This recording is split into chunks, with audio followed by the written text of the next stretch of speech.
Bonsoir et bienvenue sur Saïd TV pour le journal. Tout de suite, les titres à la une. Demain, samedi 22 juin, plus de 1 500 000 électeurs iront aux urnes. Les Mauritaniens choisiront un nouveau président de la République pour les 5 années à venir.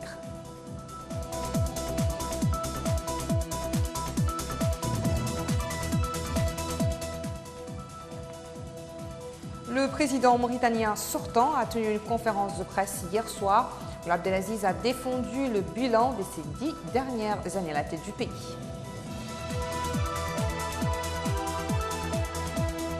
Les Algériens ont manifesté massivement pour un 18e vendredi à l'issue d'une semaine marquée par de nouveaux propos martiaux. Des dizaines d'arrestations matinales n'ont pas empêché la foule de se rassembler.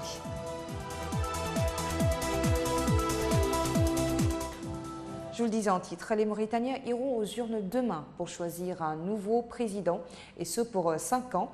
La campagne électorale qui s'est étalée sur 2 semaines a été clôturée hier soir sans incident majeur. Les 6 candidats ont rivalisé d'ardeur et dans un bel esprit de compétition, c'est récidivé. C'en est terminé avec la campagne électorale. Les 6 candidats à la présidentielle sont allés à la conquête des électeurs pendant 2 semaines. Ils ont sillonné le pays de bout en bout pour exprimer leur programme électoral. Chacun a voulu se montrer comme étant le plus proche des préoccupations des citoyens. Hier soir, les candidats Mohamed Cheikh Mohamed Ahmed El Ghazouani, Sidi Mohamed Ould Boubacar, Biramda Abeid, Mohamed Ould Sidi Mouloud, Mohamed Lemine Mourteji El Wavi et Khan Hamidou Baba se sont adressés à leurs sympathisants et militants pour la dernière fois dans le cadre de ce premier round de la campagne électorale pour la présidentielle. Chacun a choisi un lieu, un espace et une stratégie pour clôturer en beauté la campagne électorale. La vérité sortira des urnes dès demain. Les 1 544 132 électeurs feront leur choix. Comme dans un concours, les 6 candidats et le peuple mauritanien seront suspendus à la vérité des urnes jusqu'à la dernière minute. La communauté internationale également scrute du côté de Nouakchott et attend le dénouement de cette échéance électorale, un baromètre de la santé de notre système démocratique. À cet instant, la pression semble changer de camp. La Commission électorale nationale indépendante, la CENI, souvent décriée par l'opposition, doit prouver sa neutralité et sa capacité à conduire à bon port le processus électoral. Elle a annoncé qu'elle est fin prête pour prendre en charge les opérations de vote prévues le 22 juin de demain. Une centaine d'observateurs internationaux sont déjà à Nouakchott. Ils sont issus du Centre Carter International, de l'Union africaine, des chancelleries occidentales, dont l'ambassade des États-Unis, d'Espagne, de France et des Nations Unies, en plus d'un grand nombre d'observateurs nationaux représentatifs de la société civile locale. Une conférence de presse tenue par le président sortant, Mohamed Ould Abdelaziz, dans toutes les dernières heures de la campagne présidentielle, clôturée hier soir à 0h. C'est peut-être l'une des dernières apparitions publiques de Mohamed Ould Abdelaziz en tant que président de la République. Il a fait le bilan de ses 2 mandats. C'est Ahmed Bililatou. Le chef de l'État a défendu le bilan de 10 années au pouvoir. Il a indiqué qu'il a choisi de parler pour protéger le peuple mauritanien des fausses informations. Mohamed Ould Abdelaziz a expliqué qu'il avait récupéré un pays au bord du chaos. Répondant à une question sur de prochaines ambitions présidentielles, le chef de l'État sortant a déclaré sans détour que rien dans la Constitution ne lui empêcherait de se présenter à l'avenir. C'est quand même que rien ne m'interdit de pouvoir me représenter un jour. Parce que la Constitution est claire là-dessus. Elle est claire pour qui peut interpréter ou apprécier les textes juridiques. Il est interdit à un président de se représenter au-delà pour une deuxième fois. Un président, c'est-à-dire il ne peut pas se représenter, c'est-à-dire il ne peut pas assumer un 3e mandat, mais étant président. Le président Mohamed Ould Abdelaziz a évoqué l'affaire Mohamed Cheikh Ould Mkhitir, l'auteur de l'article blasphématoire. Le chef de l'État a précisé que Ould Mkhitir a été détenu pour des raisons multiples, y compris sa sécurité personnelle, ajoutant que sa mise en liberté était dangereuse pour la stabilité du pays et pour sa propre sécurité.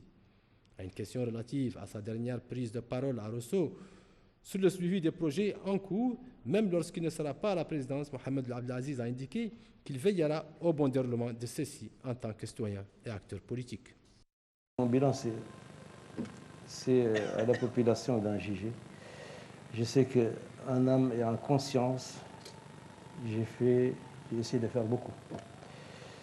Et je sais que ce que j'ai pu faire durant les 10 dernières années, nous avons y amené beaucoup d'activités, nous avons fait beaucoup de projets que nous jugeons pas un seul projet, mais plusieurs projets extrêmement importants pour le pays. Dans le domaine de l'agriculture, dans le domaine de l'élevage, dans le domaine des routes, dans le domaine de l'énergie. Vous notez, on avait une insuffisance. Notre production énergétique ne couvrait pas nos besoins. Le chef de l'État a renouvelé une fois de plus son soutien à Mohamed Cheikh ou Mohamed Al-Ghazouani en appelant les Mauritaniens à faire de bons choix ce samedi. Mohamed Cheikh Mohamed Ahmed Al-Ghazouani, candidat du pouvoir à la présidentielle, s'est engagé, lui, à préserver les réalisations durant les 10 ans de pouvoir. Le candidat remercie le président sortant, Mohamed Abdelaziz, pour le service rendu, dit-il, à la nation, en promettant de continuer à construire le pays. C'était hier soir lors de son meeting de clôture de la campagne électorale. C'est Sidibé.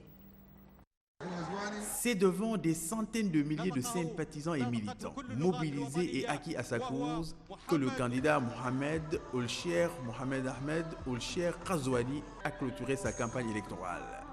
Parmi la foule, le président de la République, Mohamed Ould Abdelaziz, venu apporter son soutien à son candidat. Le lieu choisi est caractéristique de la mobilisation de ses partisans, l'espace public de l'ancien aéroport de Nouakchott. Le candidat a indiqué que son programme électoral comprend des axes majeurs parmi lesquels la garantie de la stabilité du pays, le renforcement de la sécurité, la consolidation de l'unité nationale, la mise en place des institutions fortes et l'éradication de la pauvreté, du chômage et de toutes les disparités, ainsi que l'accès dans l'équité et la qualité des services de santé et de l'éducation à tous les citoyens partout dans le pays. Le candidat s'est engagé à lutter contre toutes les formes d'extrémisme et de dérive, précisant qu'il s'attellera à construire un État moderne, fier de sa diversité, respectueux de ses valeurs islamiques et préservant tous les droits et libertés. Parlant de la bonne gouvernance, le candidat s'est engagé à assurer l'exploitation optimale de ressources publiques, de drainer des investissements utiles et productifs et de maintenir des grands équilibres économiques dans le but de réaliser une croissance soutenue et d'opérer un développement inclusif et durable.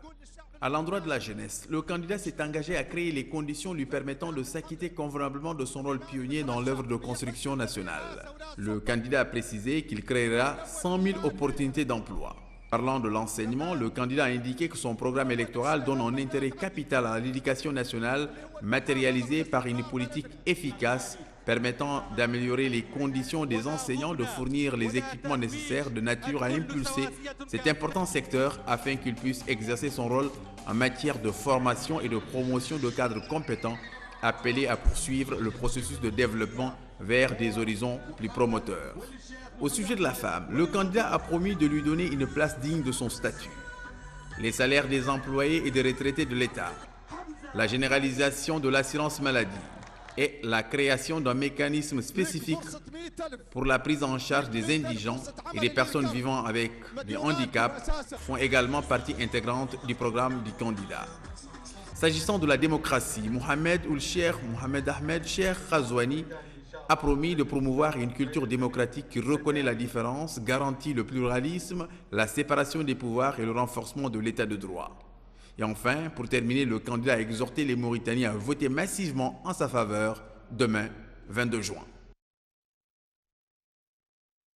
Le ministre de la Culture, de l'Artisanat, porte-parole du gouvernement, Sidi Mohamed Ould Maham, a commenté hier à Nouakchott les résultats du Conseil des ministres Solo Ould Maham, les conditions dans lesquelles se sont déroulées la campagne électorale. Le ministre a précisé que tout le monde a bien conscience qu'elle s'est bien déroulée dans une atmosphère démocratique, dit-il, marquée par la transparence et dans des conditions normales dans un contexte de compétition démocratique. À une question sur la participation de la Mauritanie au festival culturel d'Antan, le ministre a indiqué que l'invitation de la Mauritanie pour être présente en tant qu'invité d'honneur est le reflet du décret de promotion des rapports entre la Mauritanie et le Maroc. Actualité internationale à présent, les Algériens ont manifesté massivement pour un 18e vendredi à l'issue d'une semaine marquée par de nouveaux propos martiaux du chef d'état-major de l'armée qui a agité les spectres d'une destruction des institutions et du séparatisme. Des dizaines d'arrestations matinales aux abords de la Grande Poste d'Alger, point de ralliement des manifestations hebdomadaires contre le régime, n'ont pas empêché la foule de se rassembler, selon une journaliste de l'AFP. À côté des drapeaux algériens omniprésents dans les manifestations, de très nombreux drapeaux berbères sont apparus malgré les avertissements du chef d'état-major de l'armée, le général Ahmed Gaïd Salah, qui avait prévenu que seules les couleurs nationales seraient désormais autorisées dans les cortèges, même s'il ne l'a pas cité nommément. Les Algériens ont compris qu'il visait le drapeau de la minorité berbère dont les revendications identitaires, longtemps ignorées, est un sujet extrêmement sensible en Algérie.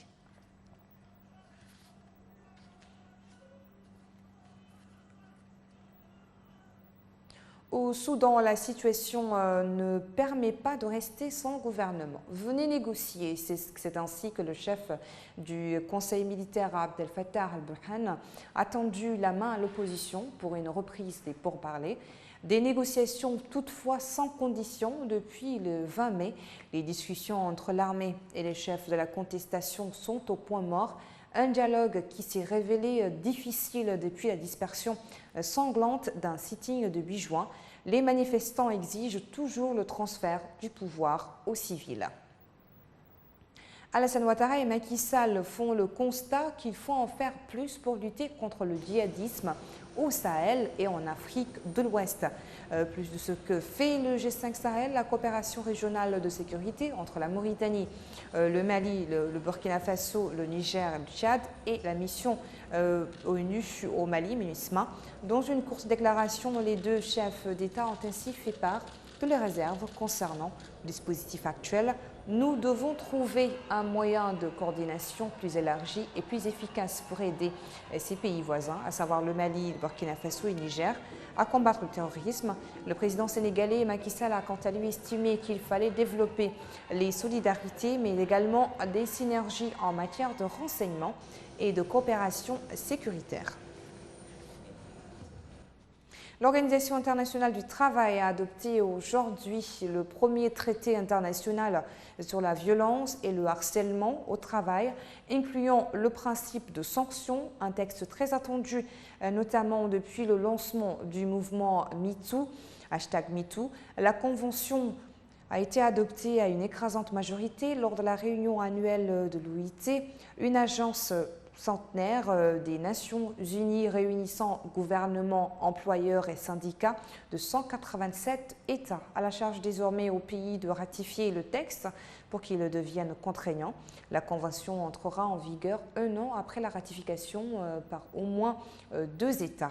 Ce mouvement est né en 2017 à la suite de la chute de l'ex-producteur du cinéma américain Harvey Weinstein qui a été accusé d'abus sexuels allant du harcèlement au viol par plus de 80 femmes. Voilà qui met fin à ce journal. Merci à vous de nous avoir suivis. Le rappel des titres. Demain, samedi 22 juin, plus de 1 500 000 électeurs iront aux urnes. Les Mauritaniens choisiront un nouveau président de la République pour un mandat de 5 ans.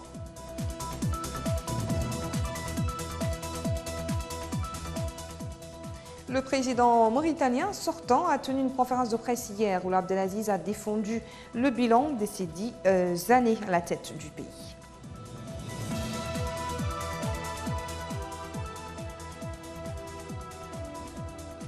Les Algériens ont manifesté massivement pour un 18e vendredi à l'issue d'une semaine marquée par de nouveaux propos martiaux du chef d'état-major de l'armée.